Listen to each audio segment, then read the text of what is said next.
ಮನೆಯಲ್ಲಿ ಗಣೇಶನ ಕೂರಿಸುವ ಮುನ್ನ ಗಣಪತಿಯ ಸೊಂಡಿಲು ಯಾವ ಕಡೆ ಇದ್ದರೆ ಒಳ್ಳೆಯದು ಗೊತ್ತಾ? ತಪ್ಪು ಮಾಡುವ ಮುನ್ನ ತಿಳಿಯಿರಿ. ಪ್ರತಿ ವರ್ಷ ಭಾದ್ರಪದ ಮಾಸದಂದು ಬರುವ ವಿನಾಯಕ ಚತುರ್ಥಿಯಂದು ಮನೆಯಲ್ಲಿ ಗಣಪತಿಯನ್ನು ಪ್ರತಿಷ್ಠಾಪಿಸಲಾಗುತ್ತದೆ. ಈ ಬಾರಿ ಸೆಪ್ಟೆಂಬರ್ 7ರಂದು ವಿನಾಯಕ ಚತುರ್ಥಿಗೆ ಭರದ ಸಿದ್ಧತೆಗಳು ನಡೆಯುತ್ತಿವೆ. ಇದರ ನಡುವೆ ನಿಮಗಿರುವ ಹಲವು ಅನುಮಾನಗಳನ್ನು ಬಗೆಹರಿಸಿಕೊಳ್ಳುವುದು ಉತ್ತಮ. ಭಾದ್ರಪದ ಮಾಸದ ಚತುರ್ಥಿಯ ದಿನದಂದು ವಿನಾಯಕನನ್ನು ಪೂಜಿಸಲಾಗುತ್ತದೆ. 11 ದಿನಗಳ ಕಾಲ ಮನೆಯಲ್ಲಿ ಗಣಪತಿಯನ್ನು ಪ್ರತಿಷ್ಠಾಪಿಸಿ ಭಗವಂತನಿಗೆ ವಿಶೇಷ ನೈವೇದ್ಯ ಪೂಜೆಗಳನ್ನು ಸಲ್ಲಿಸಲಾಗುತ್ತದೆ. ಅದಲ್ಲದೆ ತಮ್ಮ ಕಷ್ಟಗಳನ್ನು ತೊಲಗಿಸಿ ಎಲ್ಲವೂ ಚೆನ್ನಾಗಿ ನಡೆಯುವಂತೆ ಪ್ರಾರ್ಥಿಸುತ್ತಾರೆ. ಪಂಚಾಂಗದ ಪ್ರಕಾರ ಚತುರ್ಥಿ ತಿಥಿ ಸೆಪ್ಟೆಂಬರ್ 6 ಶುಕ್ರವಾರದಂದು 12:08ಕ್ಕೆ ಪ್ರಾರಂಭವಾಗುತ್ತದೆ. ಇದು ಶನಿವಾರ ಸೆಪ್ಟೆಂಬರ್ 7, 2024ರಂದು ಮಧ್ಯಾಹ್ನ 2:05ರವರೆಗೆ ಮುಂದುವರಿಯುತ್ತದೆ. 7ನೇ ದಿನ ಉದಯ ತಿಥಿ ಆಗಿರುವುದರಿಂದ ವಿನಾಯಕ ಚತುರ್ಥಿ ಇರುತ್ತದೆ.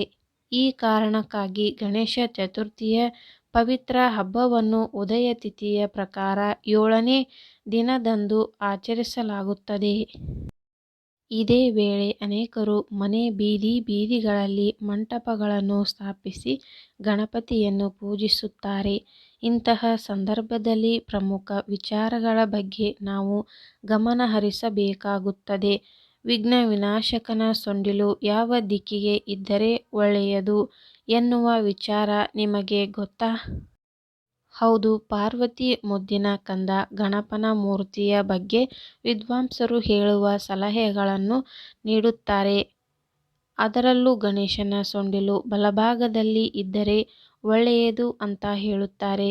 ಬಲಭಾಗದಲ್ಲಿ ಸೊಂಡಿಲು ಹೊಂದಿರುವ ಗಣೇಶ ಧೈರ್ಯ, ಸಾಹಸ, ಸಂಪತ್ತು ಮತ್ತು ಕೈಗೊಂಡ ಕೆಲಸದಲ್ಲಿ ಯಶಸ್ಸನ್ನು ತರುತ್ತಾನೆ ಎಂದು ಹೇಳಲಾಗುತ್ತದೆ.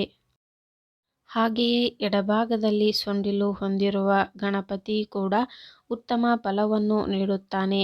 ವಿಶೇಷವಾಗಿ ರಿಯಲ್ ಎಸ್ಟೇಟ್ ಕ್ಷೇತ್ರದಲ್ಲಿ ವ್ಯಾಪಾರ ಮಾಡುವವರಿಗೆ ಅದೃಷ್ಟವನ್ನು ತರುತ್ತಾನೆ.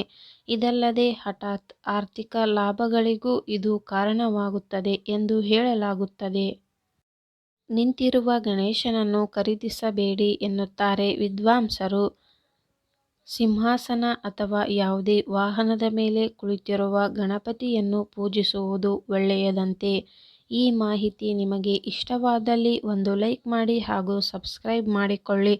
ಇಂತಹ ಯೂಸ್ಫುಲ್ ವಿಡಿಯೋದೊಂದಿಗೆ ಮತ್ತೆ ಸಿಗೋಣ. ಈ ವಿಡಿಯೋ ಕೊನೆತನಕ ನೋಡಿದ್ದಕ್ಕೆ ನಿಮಗೆಲ್ಲರಿಗೂ ಧನ್ಯವಾದಗಳು.